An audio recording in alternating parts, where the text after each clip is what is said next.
Hey everyone, welcome to PPP Loan Forgiveness Judgment Day, which has turned into Celebration Day. Unless you got shook down and succumbed to fear and to what seemed to be good judgment at the time of giving back the money, or if you were an ne'er-do-well and you were just fraudulent and you that's not a good day, but anyway, I think we got some good news yesterday, and Jack and Adam are on, and we'll take you through more details of that. So as people are ramping on here, I'll just do a reminder. Please hit the Q&A button at the bottom instead of the chat, unless you have something funny to tell us on the chat. And people are pretty good about that too. So anything that you guys want to talk about before we've got some of the questions ramped up? I'll go to you first, Jack. Well, thank you. And can you guys hear me okay? Because Yeah. Okay. Yeah, switching between Teams and Zoom and GTM kind of gets mixed up a little bit. But other than I had on this bright yellow shirt, and then I thought, well, if you're going to burn your retinas, then I'll let you do it on your own rather than. So I toned it down to happy green. But yes, happy day in that we finally got a little bit of guidance and a little bit of saving grace as to what the benchmark is on those who receive loans under $2 million. I would say that, yes, a great day, but also keep in mind that you still have to justify what you use the money for with respect to the forgiveness. So don't, kind of drop your guard completely. But other than the fact that the things that we've been talking about, documentation and everything else, while I still think it is good practice to go through that process as to your justification just in case. Because again, we did talk about in the past that, with maybe some changes in Washington, is this being revisited? Understand that you have the lawmakers and you have the administration, which is the enforcement and the implementation of those. And then you have the SBA, and then you have Treasury. So you have different levels of authority and different levels of rulemaking ability and implementation. So I will still say that you should go through that exercise, maybe not as intensely, but yes, it is a good day for those who receive the loan for under $2 million. And we can talk about the ones that are above $2 million that I think that they can take some comfort in what I think the intentions of the enforcement will be, which is to look for those people that were intentional and fraudulent, and not necessarily those that had a good faith intention, good faith analysis, but maybe missed the mark from their opinion, if that makes sense. Adam, you have any thoughts that you want to add to that? Yeah, a couple things on this specific topic, and then I had one or two items to cover off after. I was going to ask if you would go through the bank information that we received. It's, I think, very complimentary to what we're talking about. Yeah, my take on it is that, hey, this was the only practical answer, because it'd be hard to throw somebody in jail based on speculation. So we were looking to get a lot of insights into the language associated with whatever this pronouncement was going to be, and I think we did get some key takeaways. One is that the acknowledgement that there are limited resources to go after people in terms of really enforcing this. I mean, that was right in the statement, which is why they effectively said, look, if you didn't need the money, we're not coming after you. It's just going to be a loan. So if I was to carry that forward with further speculation, I suspect that is going to be probably less access to capital driven, more demonstration of economic harm after a period of time driven. That's just my speculation right now, is that it's going to be around, did you really, in the process of asking for forgiveness, I just feel like it's probably going to be less resource driven, more on, look, you can't ask you can't ask to forgive a loan when you didn't actually suffer damage. It's just my guess right now. Don't take that to the bank. And then the second is, obviously for the people below 2 million, that is great news. So, the next step is going to be what's actually required in terms of demonstrating forgiveness, which I'm going to turn over to you, Gary, since we started to receive, a couple things from different banks around what the forgiveness process is actually going to look like. So if you don't mind sharing. Yeah, I don't know if you want me to read this, but we got a great little summary that I am happy to share with everybody. If you want to ping me via email at gfrey at trustbgw.com. Again, spit it out, Gary. At gfrey at trustbgw.com. We got this from Brian Red at Pinnacle Bank this morning. It's a 4-page document, so I don't know that I want to read all of that, but it basically goes through the basics of what you're going to need for forgiveness from the bank's point of view. And I think, that's the point. If there's a common theme probably from this particular webinar, it is celebrate unless you got shook down and succumbed to giving the money back. But then I think, I don't know that you've got a chance of going back for more money again. But you still have a responsibility to use this money responsibly and to be able to document in case the winds change again. I mean, we've seen that more than once. We initially heard, I think, what was it? 0.5%, then at 4%, and then 1% or something like that on some of the interest money a long time ago, probably 8 weeks ago, something like that. So anyway, that's the only thing I'd say. Yeah. Do you want me to? If you don't mind, if you could go to the section, because I think this is really the relevant point. Go to the section in terms of what's going to need to be provided, which I don't remember exactly where that was. Yeah. In the pages, but it's only 5 or 6 bullet points, and I think that's going to be really relevant to our discussions today. Yeah, it was entitled "The Basics." Both principal and accrued interest can be eligible for forgiveness if the funds are used for the allowable purposes. That's the section that you wanted me to go on, right? Yeah, I think it was the documentation required, yeah. Yeah. So in part or on the total amount of payroll costs and other allowable purposes. These are forgivable purposes. If you spend loan proceeds in these ways and at these ratios, you may be eligible for forgiveness. I love how they use may. One, at least 75% of the proceeds payroll costs based on full employment levels as of February 15, 2020, at no less than 75% of 2019 annualized wages or seasonal calculation up to $100,000 per person. Bullet point 1. Bullet point 2, no more than 25% of proceeds, other covered costs. Mortgage interest for mortgage agreement in place before February 15, 2020. Rent on leases dated before February 15, 2020. Utilities under service agreements dated before February 15, 2020. Funds must be spent within an 8-week period starting the day you receive them.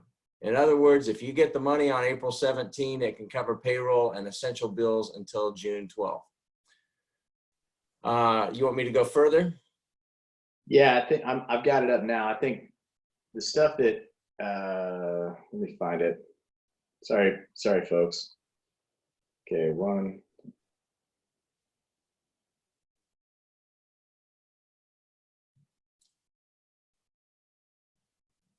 This is how you request forgiveness. You will provide a formal forgiveness request to Pinnacle. You can make that request beginning 8 weeks after you receive your funds. So that's a key first statement, is that, all right, when's the earliest you can request forgiveness? At least, per Pinnacle's guidance, it's 8 weeks after you receive funds versus 6/30 if you were earlier than 6/30. You will fill out a forgiveness form and return it to us along with the documentation to verify. So again, that that implies that there will be a form that looks very similar to the application calculation, I would think. And then it's got 4 bullet points: the number of full-time equivalent employees and their pay rates, number 1. Documentation of payroll expenditure covering the 8-week period following loan origination.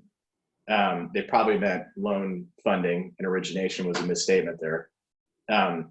Payment documentation on eligible mortgage, lease, and utility application, and then certification the documents are true and used for forgiveness for the eligible purposes.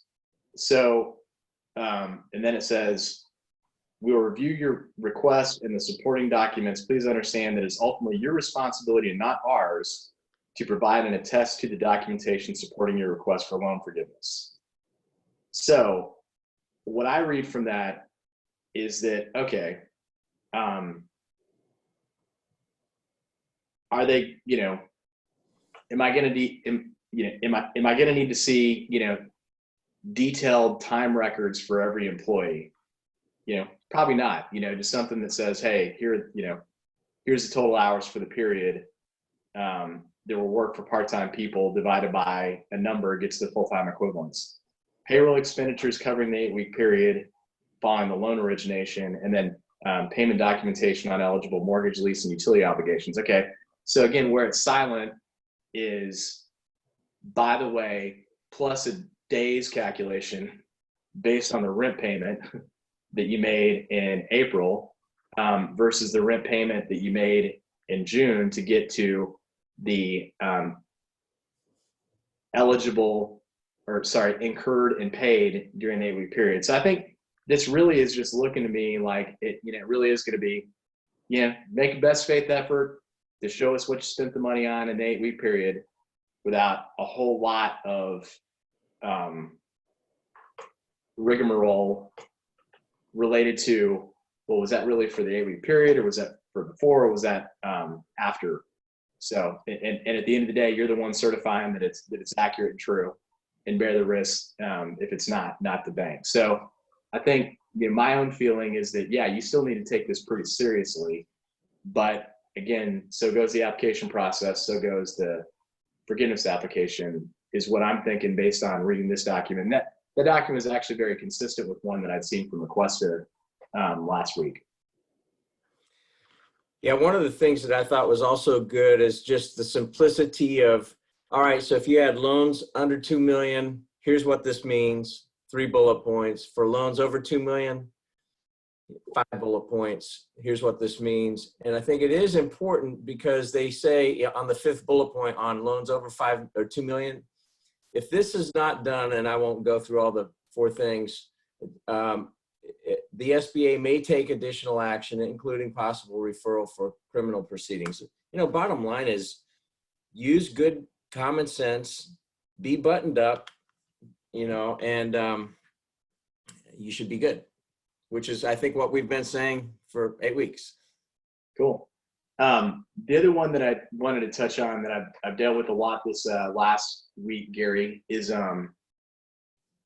deployment of the money. And I don't think it really matters whether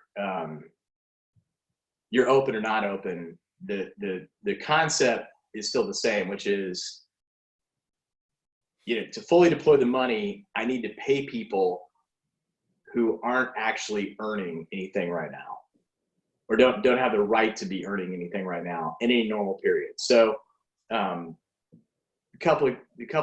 this would apply to restaurants. It would apply to kind of any commission-based position. So my thought process on that is that go ahead and pay the commission that the person might have otherwise have earned, but give some thought process to, do I want to treat that potentially as an advance versus, hey, that, depending on how things shake out, that's ultimately going to get, that ultimately needs to be paid back.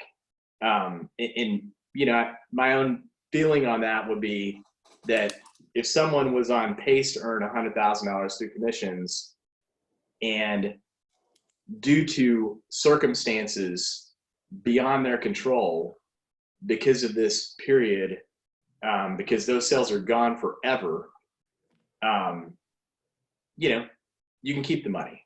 If on the other hand, hey, the way we're uncertain now, but the way that it's looking, the way that it ends up ultimately panning out is that, hey, these sales were just delayed until third or fourth quarter. You know, I think you need to ask yourself the question around, well, how do I make sure that the person still keeps the gas pedal down in terms of obtaining those sales versus just saying, hey, you know, I got some money and I'm not going to put the gas pedal down.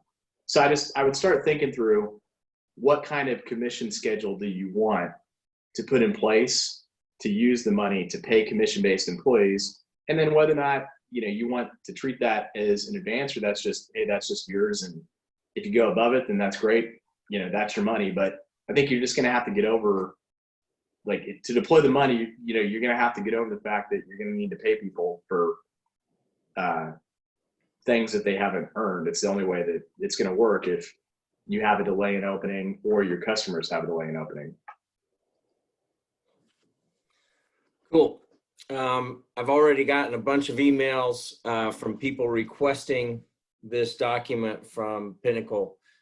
So again, if you want to send me an email, gfrey@trustbgw.com, I'll be happy to forward that. So thanks to Aquesta Bank and Pinnacle for keeping us in the loop on this stuff as well. It's good stuff. So I'm going to go ahead and move to questions. We got about 112 people on the line right now. Thank you for joining us. This is from Karen. Oh, did you have something that you want to say? No? All right. Jack. Okay.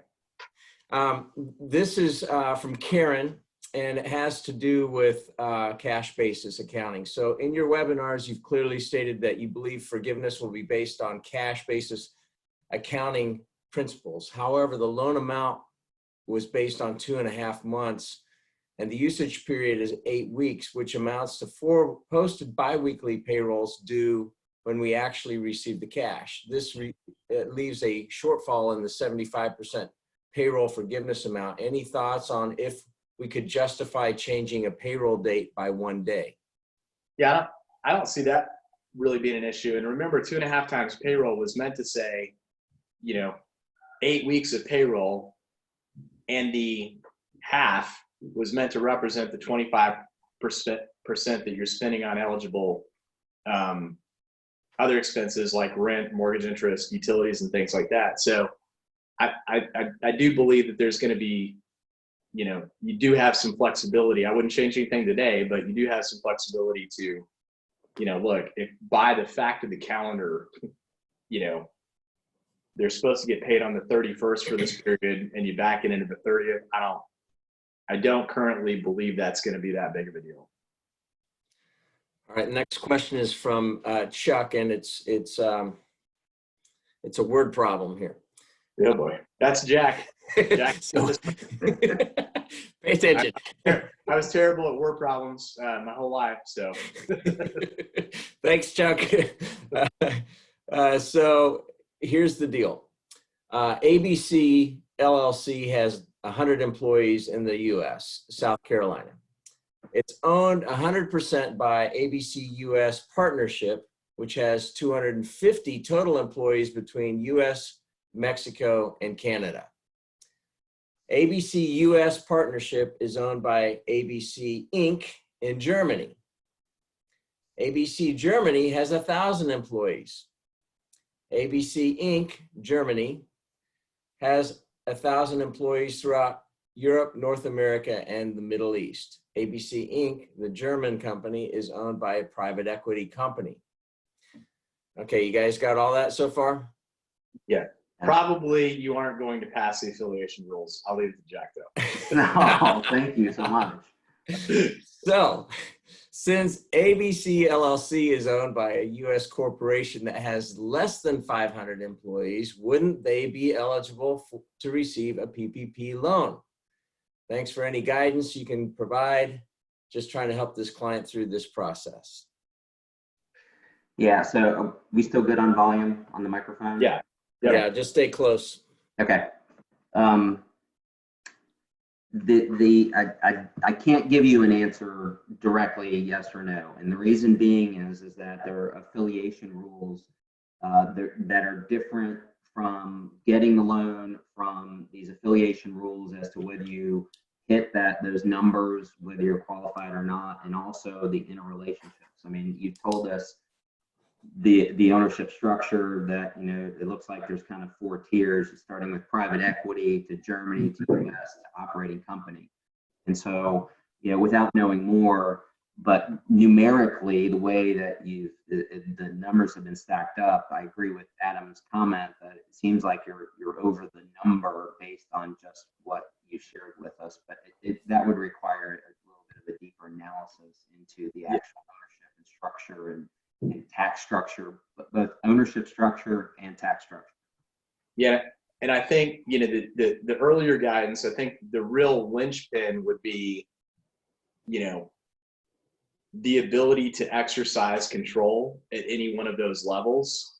And the only way you could get into the forgiveness category, I think, would be if there was an irrevocable rescission. I don't know if that's a double negative or not, Jack, but basically everybody at the top of the food chain would have to irrevocably give up their rights to be in control of the sub that's trying to qualify. And you know, my own take would be, I just don't see that being a realistic scenario. Yeah, and if I could make kind of a general comment also about just, yeah, similar to what we've been saying, yes, we do have some more guidance today that we didn't have just a few hours ago, but there are a lot of proposals out there, legislative federal proposals, meaning bills floating around by different Congress people, whether in the Senate or in the House. And they have, of course, interesting acronyms like the Paycheck Protection Program Improvement Act.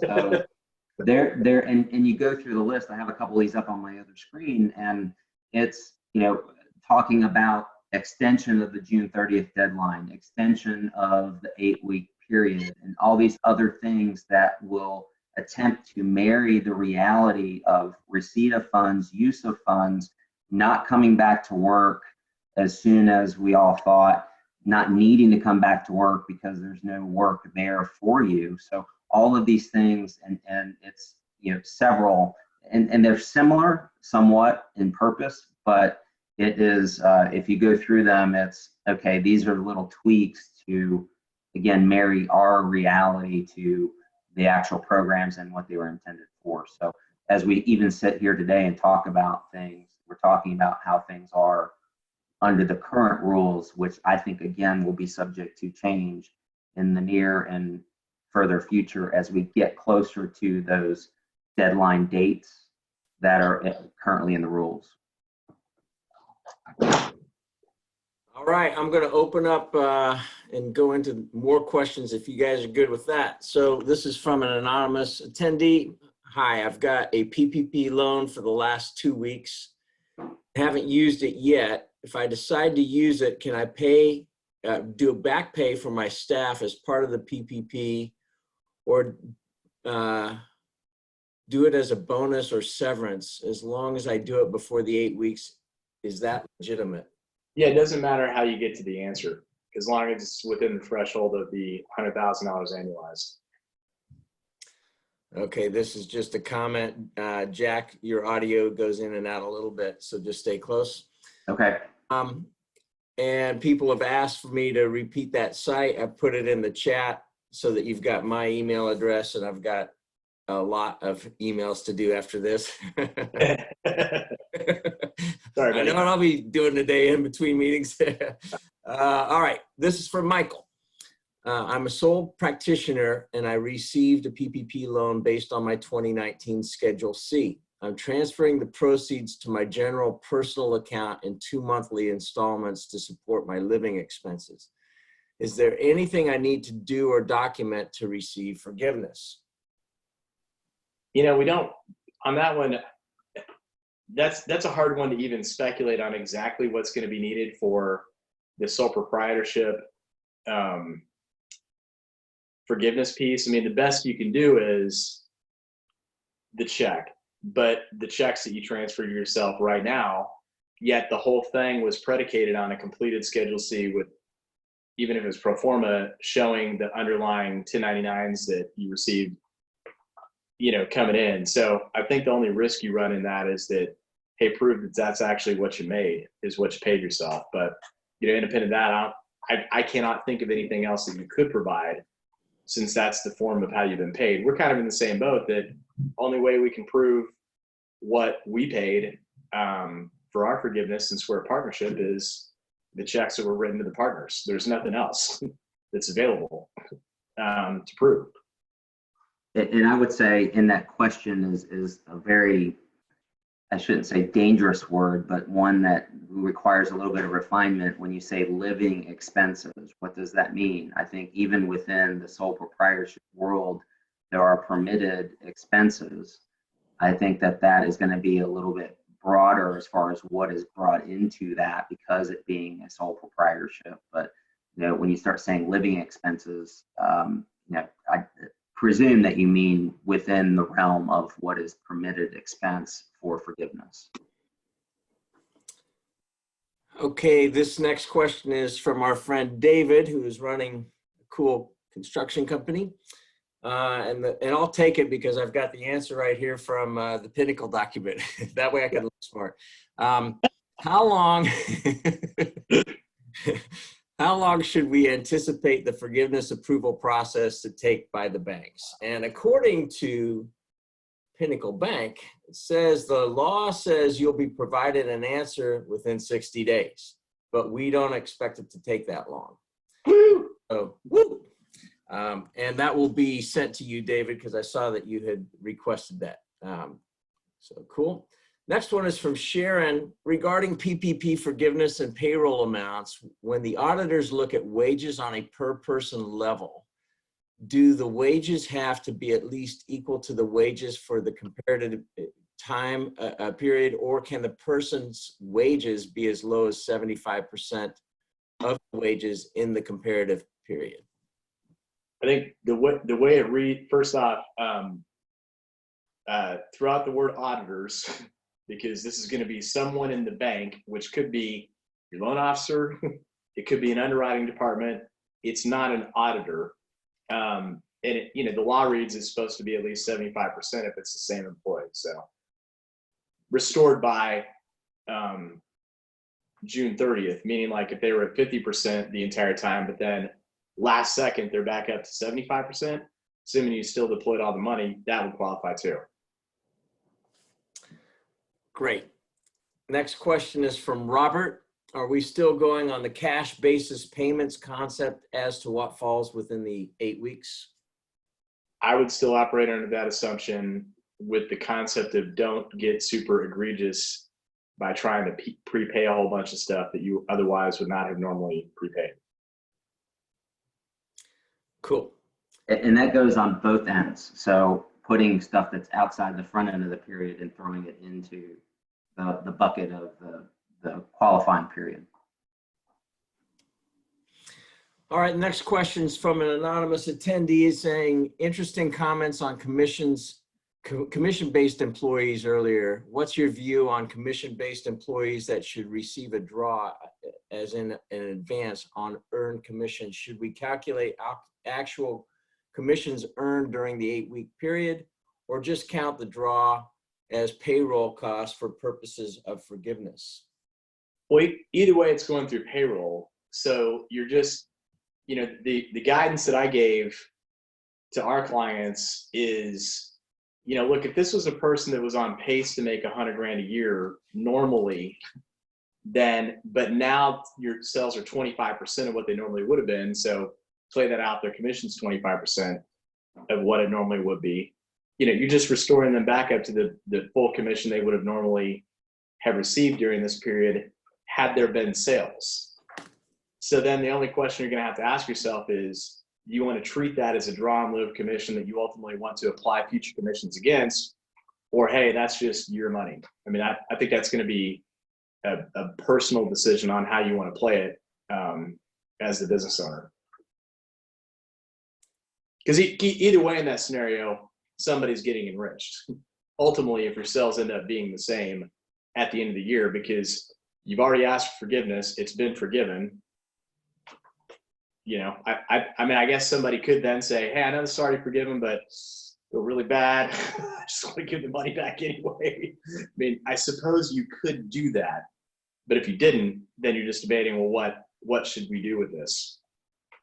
All right, and I'm gonna throw a Jack theory into the mix because I thought about it as you were explaining it, which is perhaps is there going to be a difference between, because I heard the word draw versus what may have been earned. So is this draw a progress payment that maybe isn't based on performance, but rather just an equal spreading out of what is due to this person, and may include maybe for future work. So again, not trying to split hairs, but I think that, again, the terminology as it's applied, I think is important. It may not make a difference in the end. It's okay, well, it was an obligation that was incurred because it was due to that person as a commission for that period of time, and maybe that's the end of the story. So regardless of what the underlying purpose of that compensation is for past work or for future work, well, I should say for future work that maybe hasn't been done yet. So again, not meaning to complicate things, but I think that, you know, looking at what the purpose of that compensation is and putting it into the rules, which again, I think there's going to be more refinement on the forgiveness side of things as to what that means as far as being incurred within the time period, as far as compensation, rent, and everything else goes. Next question is from Mark. I received my PPP proceeds on 5/5, Cinco de Mayo. The same day, I received my initial EIDL grant, which was $5K in my case, as I have 5 employees.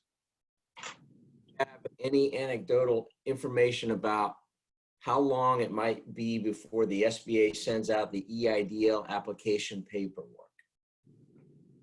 You know, there's not been a big rhyme or reason to that. The only thing that we've heard lately is they're more focused on the agricultural sector. So I can't tell you on that one other than they repurpose their focus. So you could have one guy that on 5/4 received the money, and then all of a sudden they've got the application, but for all we know, the SBA then said on 5/5, and we're switching gears to something else. So there's not been a rhyme or reason with that. Yeah, we haven't figured that out either. If, you know, we thought, well, maybe there were borrowers that had most favored nation borrower status with their banks, and there really hasn't been a pattern of behavior with respect to borrowers and submitting and receiving the funds. Next up is from an anonymous attendee. Adam had said previously that if a person made more than $100,000 prior to 4/15 on 2020, we might not be able to include any more wages for this person during the forgiveness period. What are your thoughts on that now, especially relevant for people who receive bonuses early in the year?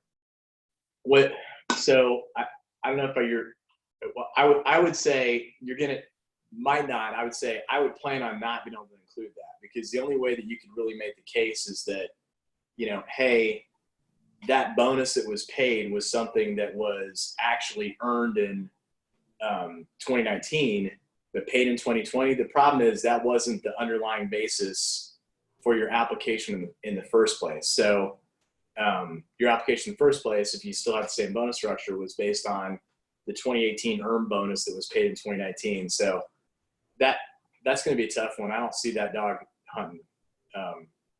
You know, you can try, but I wouldn't see that dog hunting. This is from Kim. Can leases include ADP payroll software, medical billing software, medical record software, phone system, and telemedicine software? I'm assuming medical supplies for a medical office are like office supplies and can't be used. There's not been a definition other than what we just saw in the Pinnacle document, which was utilities. That said, I would probably put those in my last bucket of, hey, there's a chance, but don't count on it. Because those are all related to the primary revenue it sounds like these are all related to the primary revenue generating activities of that business versus, base infrastructure type items. What do you think, Jack? Yeah, I would say that if you look at what I believe the original intent was when they talked about utilities, it was really related to the real estate, whether it's owned or leased. But the reality is that, what are those things that actually make the real estate function properly? So, to my point a few minutes ago about these bills that are being introduced in Congress, they're talking about the adjustments to the 75-25%. So it seems logical that they would also look into what the permitted uses and more finely revise or define what those are to allow for maybe some of these things to be included where they either are currently excluded or it's ambiguous as to whether or not they are included. So the last bucket analysis, I think, is proper for those. Yeah. Hey, Garrett, I saw a chat. I had sent that to our SBA team probably a week ago. So you have it somewhere, I think. Oh, the Aquesta one? Yep. Okay, cool. Yeah, the thing that I think is so powerful about the one from Pinnacle is it's real time, given the SBA guidance that came down yesterday. Aquesta wouldn't have that information. Right. Yeah, I mean, if you use us as an example, that the medical cost thing would be the equivalent of our tax software. And I just, I have a hard time believing that that's the original intent of the legislation. Something may change, but I could say it's a utility. I can't do it. Thomson Reuters, I can't do this job without UltraTax. Therefore, it is a utility that I wish that I didn't have to pay for, just like electric. But I'm not counting on that. Next question. Previously, I think it was okay to add new employees on our last payroll to reach our 100% because a few may not want to come back. Is that still the case? And again, is it right that we just have to have 100% on the last payroll? We've called everyone back, but a few say they are sick and one has a spouse with cancer and wants to wait a little longer before coming back. So new employees is fine. And then if you can't get there even with that, then on the people that won't come back, the guidance is as long as you have a written offer and you have a written rejection, you're supposed to be fine. You can count, in other words. The next question is, I have a small builder with two owners who charge the company $500 each to the company for an office which is in their home. The company does not have another office. I would think that rent qualifies for PPP. Your thoughts? Jack? Oh boy, all right. So I will assume that there's not a written agreement that shows that your home office is being leased and paid for on formally. So what is the next best thing? Are you taking that as somehow as a deduction or notification on your personal taxes that you are using your whatever square footage for home? So what I'm getting at is it seems logical, yes, but if you're asked to prove it, have you just all of a sudden now decided this was going to be your home office and decide that you were going to use that to essentially subsidize your mortgage payment is what it kind of distills down to potentially. So I think documentation again is the key, and that if you can show on documentation that that's what you've done. Now, what the challenge is that, like, for example, those of us who may be working from home more or maybe exclusively than you were in the past, and you have adopted or allocated home space as your home office, what does that mean? Well, maybe it's a matter of looking at, are you still paying rent or still have a rent obligation for your actual office? And so is it fair to kind of double dip into the things that, you know, it was really meant to subsidize your obligation that you had, not to create what I would think is, under those circumstances of having to pay rent and getting PPP money for that, to now increase what your rental cost is by including somehow including space in your house for that. So long-winded answer of saying maybe, but I think it depends on what you were already doing and what you were already reporting. Yeah, and it sounds, Chris clarified there is a written agreement in the chat. So thank you. Next question is actually for you, Jack. This is from Joe. Jack, could you clarify what you just said about pulling in things from the past into the 8-week period? Also, Sure. follow on, because you had another question. If we had a payroll that was 2 days after the funding, but was earned before the funding date, does that get included? Okay, those are two interesting questions. And so, because when I was thinking about, when I made that comment, I was thinking about a rent obligation, let's say for the month of January, that was unpaid. And so two scenarios. You have one where it just has been back and forth banter between landlord and tenant and just hasn't gotten paid. Maybe the landlord has threatened, and then we get hit with this crisis. And so that is, I think, maybe out of bounds, unless there's been some sort of arrangement to bring that into a current obligation of the tenant. In other words, some sort of written abatement or amendment to the lease that would happen. I don't think that's likely. I think that if anything, it goes in the other direction, that there's an increase in abatement in the March-April period. So secondly, with respect to payroll, I think it goes back to cash and accrual of the obligations. And, you know, are you treating it as a cash basis or accrual basis? And because, you know, it's work that's done, but if your normal pay period is a week later, or for example, if you're on a semi-monthly basis of payment and that payment date is in or outside versus the actual work is in or outside, it's a hard question to answer. I think it is based on the accounting, but also I think there will be further guidance as to what is forgivable, because this is a common question amongst borrowers. Yeah, and if you think about it, you know, our gut would probably say, you know, chances are it will be, but if it is, then I wouldn't necessarily go monkeying with a whole bunch of stuff at the other end. You know, I would just be consistent, and also I wouldn't change anything at the very end until I find out what's going to happen at the beginning, which is going to be hopefully in the next couple of weeks, as we're starting to see earlier forgiveness periods or earlier 8-week periods are going to be coming up for the request process. And all I would say, Joe, is that, you know, remember you had the same situation when you made the application for the loan in the first place. Like they never said, well, tell me your payroll for calendar year 2019 as earned.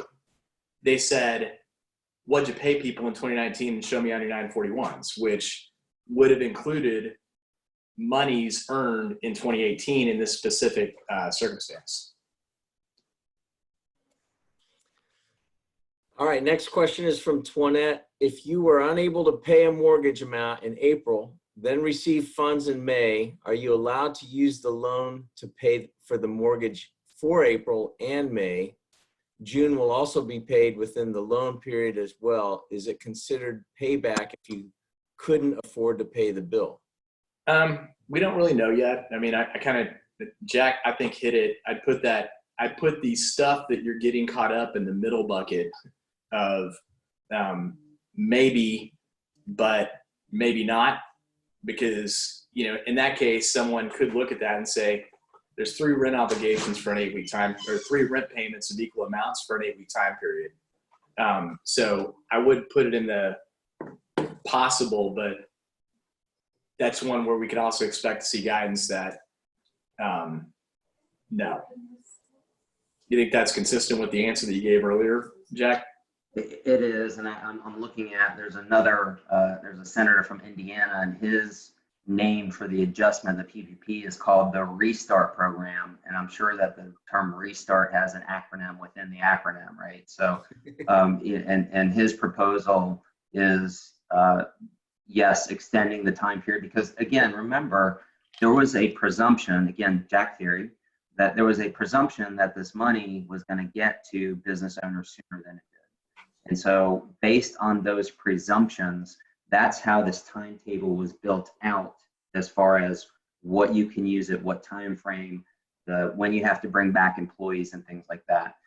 There was also presumptions as to what would happen just in reality about people going back to work when the stay-at-home orders were going to be lifted. And then even then, as we've talked about, you have inconsistency from geography to geography, from state to state, as far as what that means. And so there's gonna have to be, I think, some adjustments to that. So when right now the rules are you have to incur the obligation and use the funds within a certain period of time based on when you receive the funds.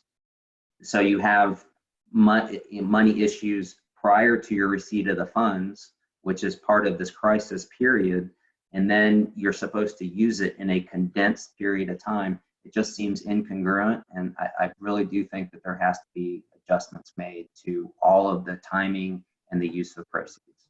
Again, a Jack theory. Next question is, can you use the PPP funds for per diem, specifically paying for housing for co-ops and interns during their tenure with us during your 8-week period? Also, if we prepaid for the entire 4 months during the 8-week period, would you consider this forgivable?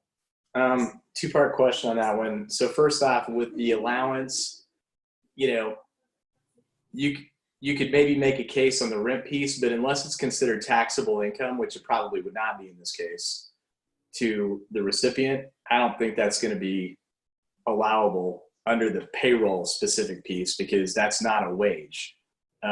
It's a expense reimbursement, and generally you could not include expense reimbursements in the application process unless the expense reimbursement was factored into the person's W-2 wage income and was considered taxable wages subject to federal, state withholding, and unemployment taxes. So just statement number one, the prepayment, I think same thing applies, that if that was your normal course of business, maybe, but if you pulled it back in for this specific purpose, maybe not. Sorry, that's not a bright line. It's just that I feel like that's the middle to ladder bucket of, if you need it to get there, you can try for it, but I would look at alternative means that we know are going to be more black and white. Next up is, we have 8 locations and our rent is $49,000 a month. We have we had deferred $17,000 in March to be paid back during the 8-week period. Will I be able to count this deferred money toward my 25%? Jack, you already hit that.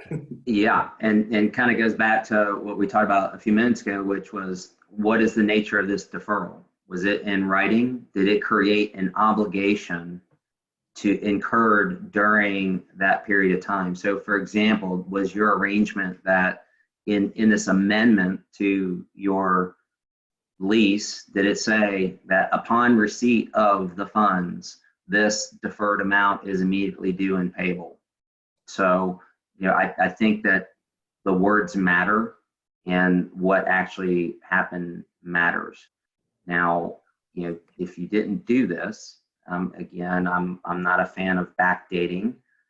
I am somewhat okay with acknowledging and memorializing what the arrangement was. So my suggestion is, don't make this up out of thin air, but if it's something that was arranged, and even if it was arranged in an email, you may think about formalizing that.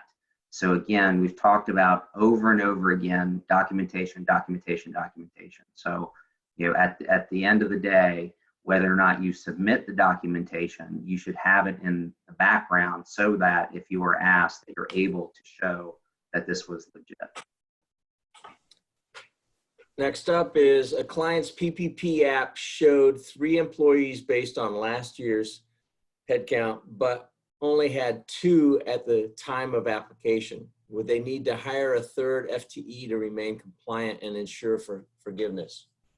It would really matter as to the multiple test periods you got. Application period, 2/15 to 6/30/2019, or 1/1/2020 to 2/29/2020. So those are your test periods. If they had done a workforce reduction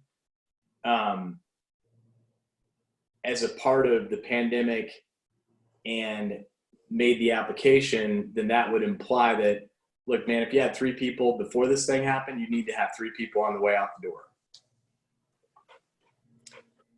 Next up is from Joe. I heard this several weeks ago, but have not heard it stated recently. It was suggested to add family members due to the payroll during this 8-week period to help improve FTE and expenditure for the funding. Is this still a good recommendation?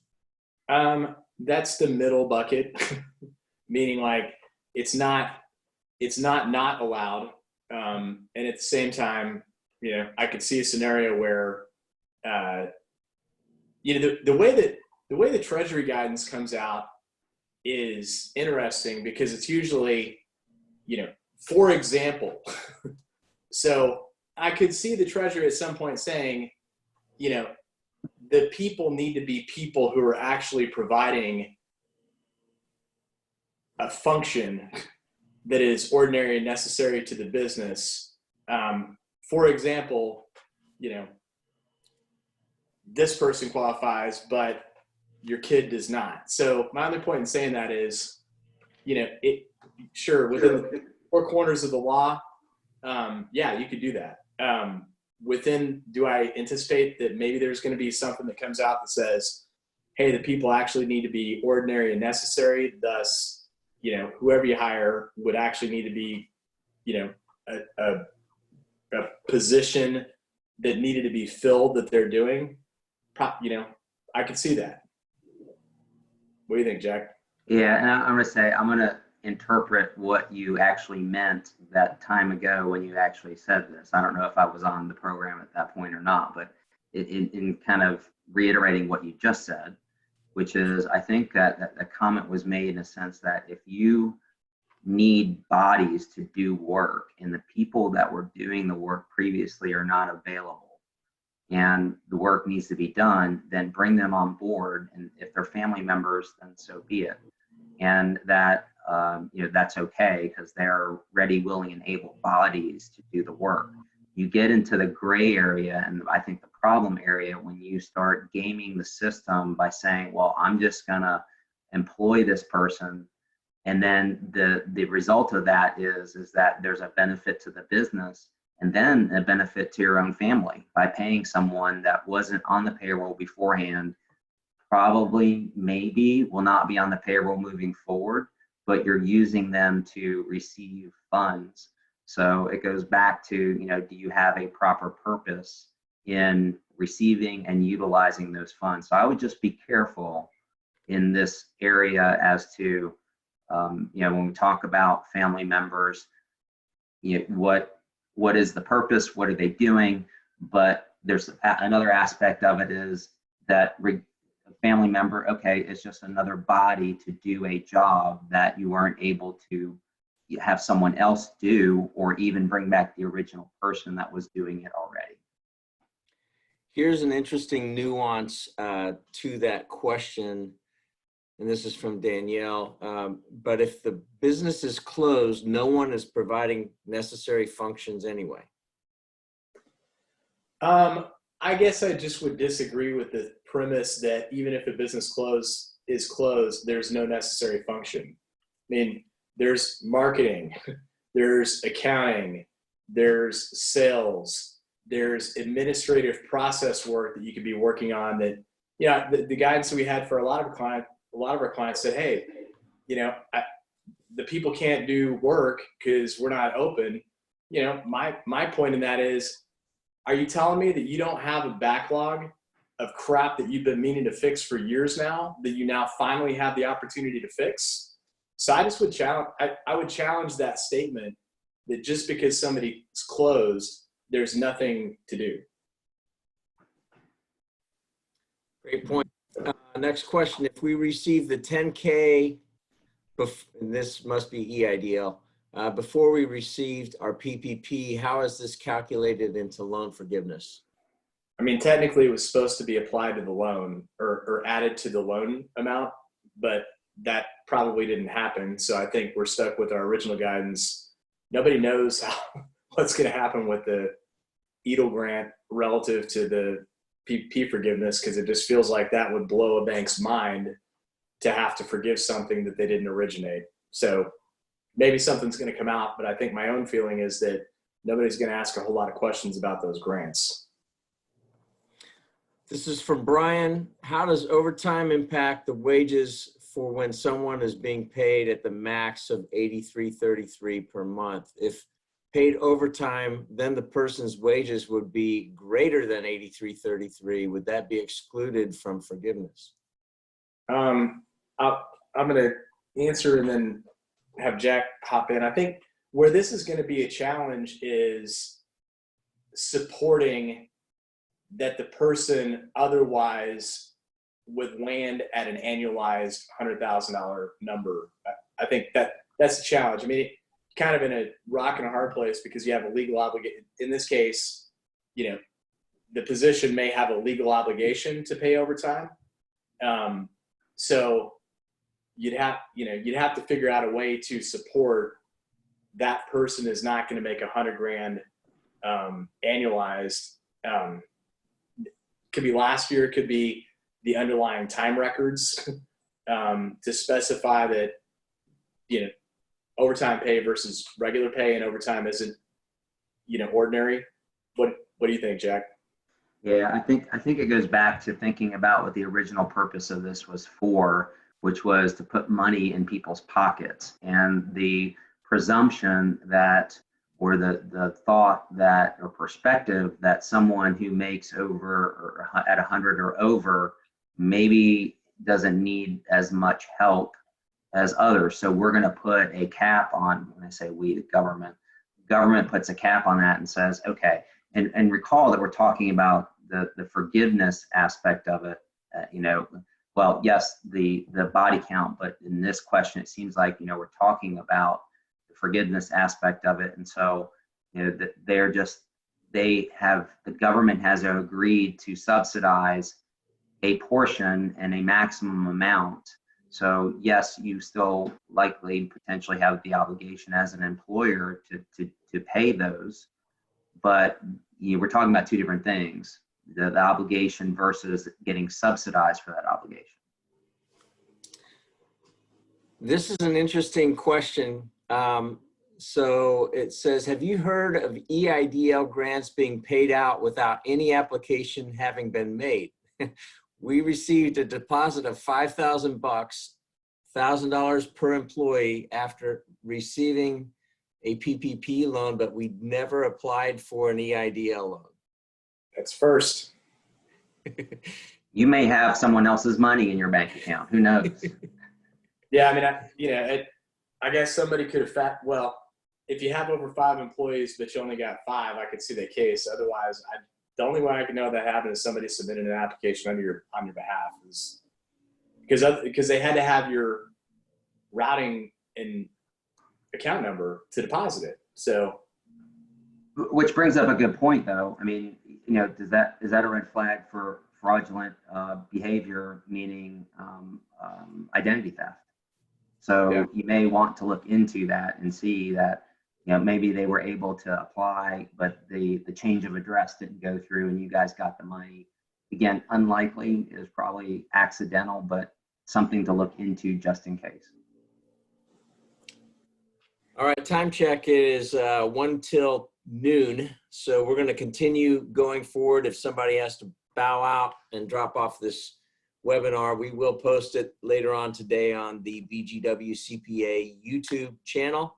They'll be up later on this afternoon, but we've still got about 9 questions left. So the next one is, most of our payments are done via ACH. I have left the funds from PPP loan in our checking account where all checks and electronic payments are made from. Do I need to worry about cutting actual checks to leave a better paper trail as to how funds were allocated? I mean, I think bill, accounting record, funds out of the account, seems like it would be good enough. Yeah, it seems like there's an electronic footprint when you do that, or fingerprint, sorry. So yeah, I mean, printing out your records online, I think I would suggest checking to see the level of detail that you can get electronically to show where the money is going, whether it's, a name basis or their account, that kind of thing. So just to be able to show that, where the actual money went likely will be sufficient than having to write an actual paper check. Because these days, I don't even think most banks will give you a paper check. I think they give you an image. And now I think some of them even charge you extra. So some have deferred getting that image back in their statements. Yeah. This is from David. A question posed earlier, if new employees would be counted towards the 100%, what is the 100% measuring stick? If we receive less than 2 million in PPP, are we required to match the number of employees pre-COVID? Or is the 75% of PPP spent on payroll the key measuring stick? Now, you can spend 75% on payroll and headcount. So it's and, not or. I mean, there's some other stuff too, but it's and, not or. The next question, actually, somebody missed the first 5 minutes when we talked about the guidance. I would say just go back and do a rewind or watch this live once we put it up on our BGW CPA YouTube account. You'll see it later this afternoon. And I think what I'm going to do, I've got so many requests for this Pinnacle Bank guidance that we got early this morning. I'm going to just probably send it out to everybody that's on this call. And, don't burn me for spamming you. I'm just trying to help. This is from Carolyn. At the end of 2020, does the amount of the PPP that was used for payroll count as as payroll expense, reducing the net profit? Currently, the IRS and Treasury guidance is that whatever is forgiven, you can't deduct. Hopefully that changes, and there's bipartisan support to change it. So, the non-taxable income is effectively taxable income as it stands right now. All right, this is also from Carolyn. I let one full-time employee go, but hired a full-time employee. Do I have to have the same employees? You're even Stevens. It's belly buttons. From Kim, can I ask for partial forgiveness of the loan?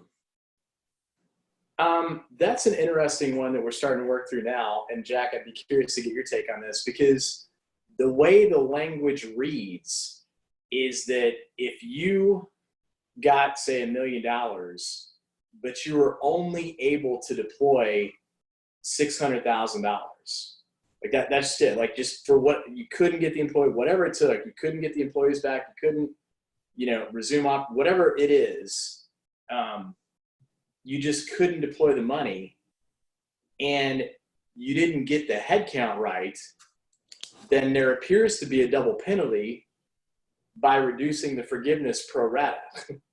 So in that scenario, you deployed what you could deploy appropriately, but you couldn't get the headcount right.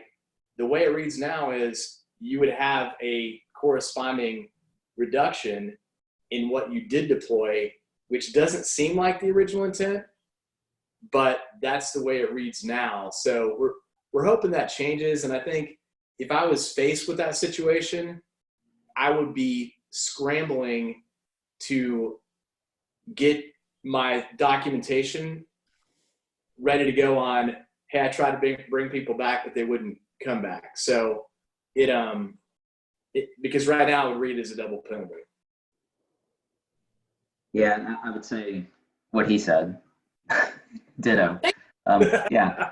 So, but again, consider that what the intention of these funds are, and that to me, the term partial forgiveness is full forgiveness to the extent that it's forgivable. So is it a matter of perspective? So I think that the documentation and putting it into the formulas, and including things like you're not going to get penalized now if you made the offer and the person doesn't come back.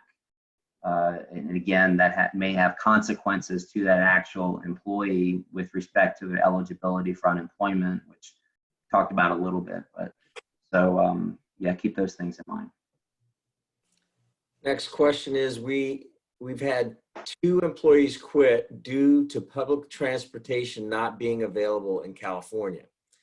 Is there any way to distinguish in terms of forgiveness losing employees beyond our control? That you're still, right now, the only guidance is you're still stuck in the case of you got to try to make the offer and they got to reject it. That didn't appear to be that there's going to be a pass called they couldn't get to work due to public transportation issues. I mean, I feel bad for you and those people. I don't mean to sound callous and cold-hearted in that, while resembling that remark. All right, this is from Robert. Are the EIDL grants tax-exempt income? Well, right now, that's a good question. I mean, it's funny, way to go, Treasury. Totally silent on the EIDL grant. So right now, you would assume that you can double dip on the EIDL grant. Yeah, it's as if they get to the end of the day talking about PPP and like, whatever. We'll punt that to the next day. Grand. Just like anything else that's been with this, stay tuned and be prepared for either way, right? Yeah. All right, next question. Can I ask a non-business question? No, I'm just kidding. If a person, if their 2019 tax returns haven't been filed yet, and they had a child in November of 2019, do they just not get the extra $500 for that child? This is concerning the $1,200 per person stimulus checks that were sent out.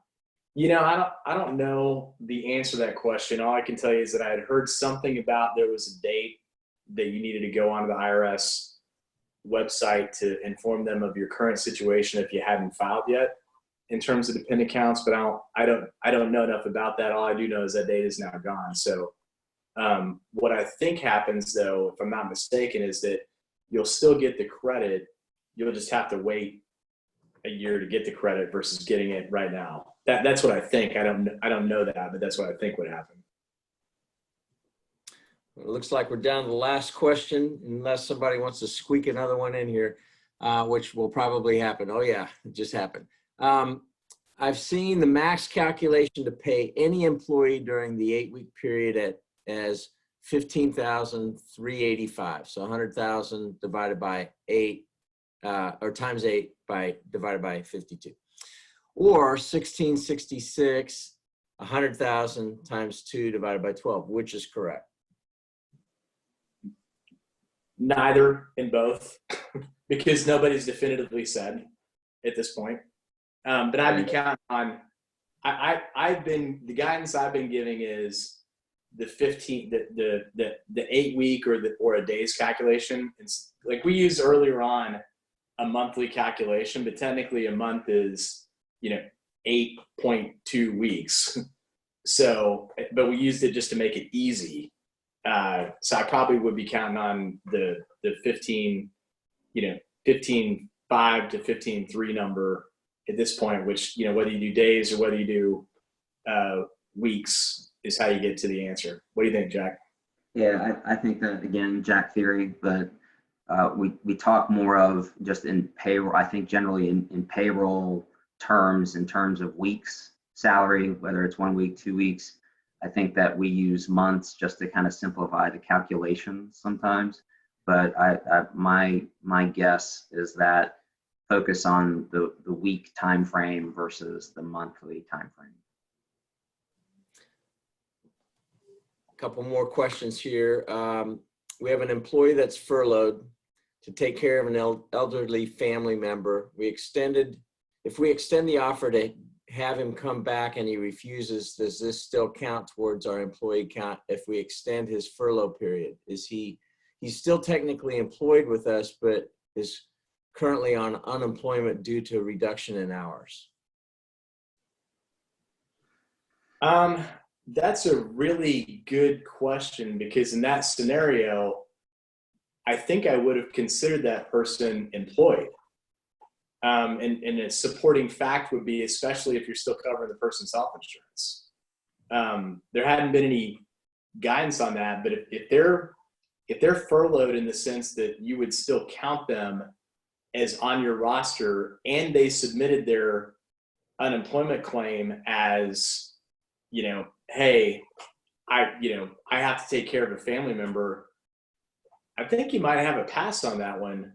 It's considered, you still got the problem if you still have to spend the money, but I think that one might be considered you got a pass, as long as that's all documented up as, we are honoring your request for furlough and you have a job available to you when you don't need that. Like, we still consider you an employee, come back when you can. What do you think, Jack? Yeah, I think it's fact specific, and we don't have all the facts necessarily. So it sounds like this may be a partial unemployment scenario. So we don't know, have they applied for full unemployment? What exactly does furlough mean? Are they getting some benefits? So they are technically an employee, but just with reduced hours. So I think there's some more facts that need to be shared in order to respond to that. We've got a few more questions that have come in. So this is from Robert. I heard that the personal $1,200 credits will be based on 2020 income levels and the dependent's age as of 12/31/2020. It'll all be trued up on the 2020 tax return. So that's but you don't have to give it back. I think that point is that if you missed it the first time, you can get it the second time. Yeah, that makes sense. This is from Greg. For the calculation, we used payroll from 2019. Can we use the body count number from 2020, January 1, 2020 through February 29, then make up the difference in pay through overtime? You could, the way that it reads now. The only gray area you get into is, did they really work? Did you really need the overtime or not? I don't think anybody's going to look for that, but presumably you could. Next question is, if we paid monthly bonuses to employees in 2019, can we take the total bonuses paid out in 2019 and pay the entire bonus spread out over the 8-week period as a COVID bonus? For example, $10,000 bonus divided by 8 weeks equals $1,500 a week. That's another one of those gray area. I think I put that in the middle category of, if it's something that is routine, doing it ratably in the 8-week period, even if you'd normally done it later, probably will fly pending other guidance. It's just, don't necessarily count on it. And, especially if you call it the COVID bonus, you'd want to have a reason why. Like we had one client that, rightfully so paid a COVID bonus because, hey, I recognize that this really is hazard pay in the sense that to do the job, because we're considered essential, because our customers are considered essential, you are in fact going into a hazardous environment. Thank you for doing that, and I'm going to pay you some extra to do that. That to me seems very legitimate. If it's just, hey man, here's extra money, we're calling it the COVID bonus, without some corresponding risk associated with it, that one might be a tough one.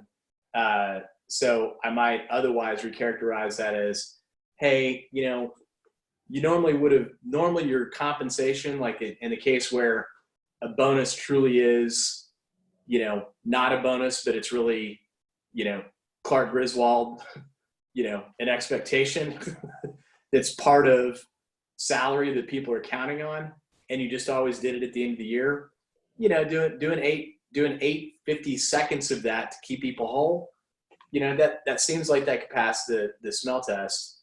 Another way to potentially get there would be, a recognition that some of your employees did incur additional expenses associated with teleworking, and you want to make them whole on that. As long as that goes through gross wages, I think you got a case for that too. What do you think, Jack?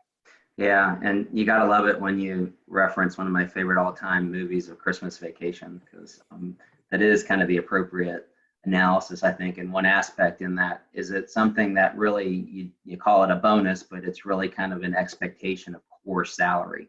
Then you have the issue of, okay, what were you already doing? Were you actually paying out a monthly bonus, or was it just a monthly calculation?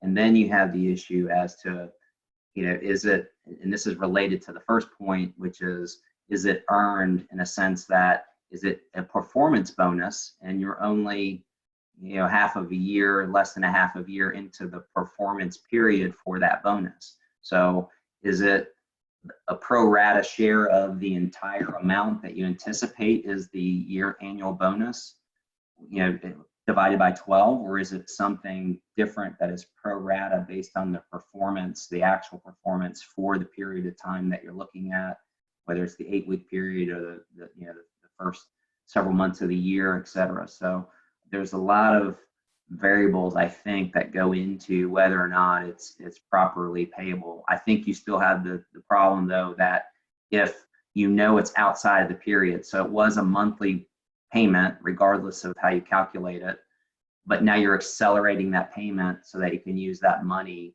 You're accelerating that obligation when it is maybe improperly accelerated because it hasn't been earned. So again, a lot of things to consider, but the main point is that if you try to accelerate something that hasn't really been accrued historically or contemporaneously, to Adam's example about paying hazard pay for healthcare workers or whatever it may be, then in other words, not having a legitimate reason for it in that moment, then I think you're going to have some problems.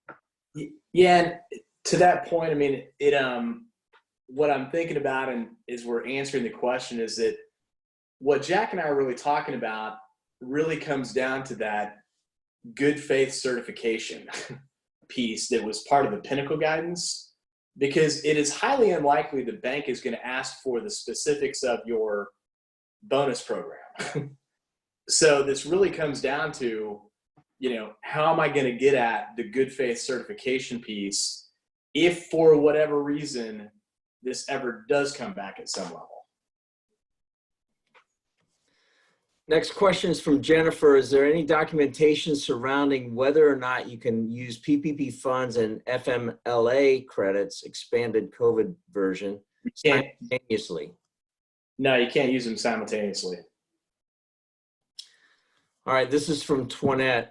It's kind of a statement, but I heard that in order to keep medical benefits, or the employee either works 0 hours and must be on unemployment, or they need to be able to work 30 hours based on United Healthcare anyway. If they work 1 hour, then they're ineligible because it needs to be 30 hours.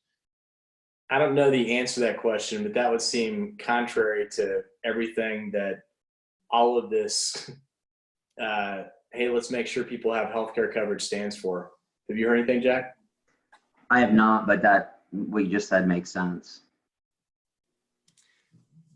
I guess what we've seen so far, even with how some of the rulings have been coming down with the guidance even issued yesterday, is the common sense theory and being able to justify seems to prevail.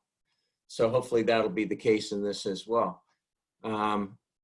The next question is from Brian. Can stipends for business, for personal cell phone or home internet paid to employees because working at home would be funded by PPP funds? It'd have to, same example we just used. I mean, the only way I could see a case for that, but it would have to be gross wages, not a stipend.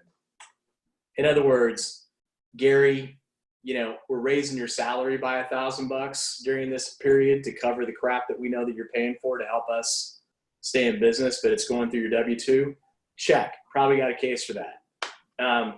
Gary submitting an expense report and me paying it, and it never became taxable wage to Gary. I don't think that, while technically it is the exact same thing, I don't think that's going to fly because you can't prove that that's payroll related. Now, keep in mind that we're talking about use of funds and forgiveness of funds. The fact that this is an expense incurred potentially, any expense that you are going to submit for reimbursement, you still kind of, I think the normal rules apply as to, okay, this is an expense incurred by the company, by the employee. So, you know, I just want to make sure that there's an understanding, at least from my perspective, that we're talking about loan usage and forgiveness, not the matter of reimbursing an employee out of goodwill, and just instead of you, the employer, going out and purchasing and getting service plans and deploying work cell phones to your employee force. All right. Well, it looks like we have run through all of those questions. So everybody, thanks for submitting those. Thanks again to Jack and Adam for doing a great job being put on the spot for an hour and 21 minutes for questions. So you guys continue to do a great job. We're going to deviate a little bit next week. We'll still probably go with a live Q&A on Thursday, but on Tuesday, we're going to have kind of a fireside chat back and forth between Adam and Blaine. And so it won't be live, but we will, at least we're planning on putting up a webinar on Tuesday. So let's see, one other message has just come in. Okay, cool, thank you. Looks like we got a couple more questions real quick. David, what is the date of employee headcount measuring stick, or is it the average number of employees paid over a period? Well, if you follow the Pinnacle document, their statement was you can apply for forgiveness as early as the end of your 8-week period, which would imply that it's your 8-week period, or 630 as it currently reads, in which case you'd apply after 630. And again, it's average over a period. And if you don't meet the average test, then you have to have the people hired back at the point that you're asking for forgiveness, or make your forgiveness application itself, which could be before 630 if that's when you apply, or it could be after 630 when you apply, even if your period expired beforehand. It sounds like it's just when you apply for forgiveness, although it currently reads that it's 630, and there's still this gray area around what happens if your 8 weeks is after 630. Is that consistent with what you're thinking, Jack? Yeah, I think so. And also, I just want to make a comment on behalf of the three of us to the people that are listening, that, you know, we keep referring back to this Pinnacle document.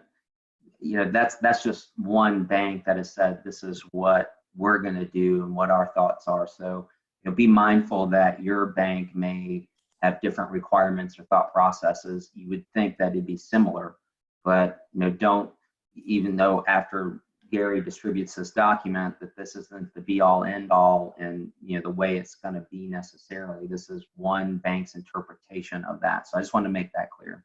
Yeah, thanks for that, Jack. It's funny because the only authoritative source is the law, and then the interpretation and implementation was delegated to the Treasury. So that's probably the second best authoritative source. But when it comes to the matter of taxation, even then, there's disagreement on whether or not that was a correct interpretation, which is, I know it's frustrating to say, well, what's the answer? They're making it up as they go is the answer. So we're giving our best guesses of today. So that is Pinnacle's best guess as of today. Looks like we got one more question here. I'm paying the employees the required gross wages based on 75% PPP requirement. All of my employees are hourly. I paid the gross wages, but did not calculate the number of hours on the paycheck. Can I get audited for not putting in the appropriate number of hours, even though the wages are correct? Well, I mean, in this case, the way you kind of get to the answer is you took an hourly rate reduction. I mean, Cool. Yeah, I think it goes back to what you guys said previously, what Adam said previously, is how intrusive are they going to be in the process? I mean, what are the damages? What are they trying to punish you for doing if the number is accurate and maybe the underlying math may have not been, well, I mean, the math was accurate too. It's just how you got to that number, maybe not, or you're not documenting it, but it's actually the number. I would say that, okay, again, document it in the background just in case, but I wouldn't be as concerned if it's the right number to begin with. So the last question actually came in through the chat early on. It came from Chris, and he was thanking everybody for doing this. He says, I look forward to Tuesday and Thursdays. What am I going to do post-COVID for entertainment? And so I would just say, go back to the BGW CPA YouTube channel and just watch reruns. We're going in syndication, Jack. Yes, all right. And actually, I'm gonna, before you go, hold on. Whoa, he vanished. This is the shirt I was going to wear. Yeah, Ooh, I didn't, so I'm only burning our viewers' retina for a few moments. But I love it. Sunshine. Thanks for not doing it. Hey, everybody, have a great rest of the week. Stay safe out there. Thanks for tuning in. And I'll put this thing up later on today. Take care. Thanks again, Jack and Adam. Bye-bye. Thank you.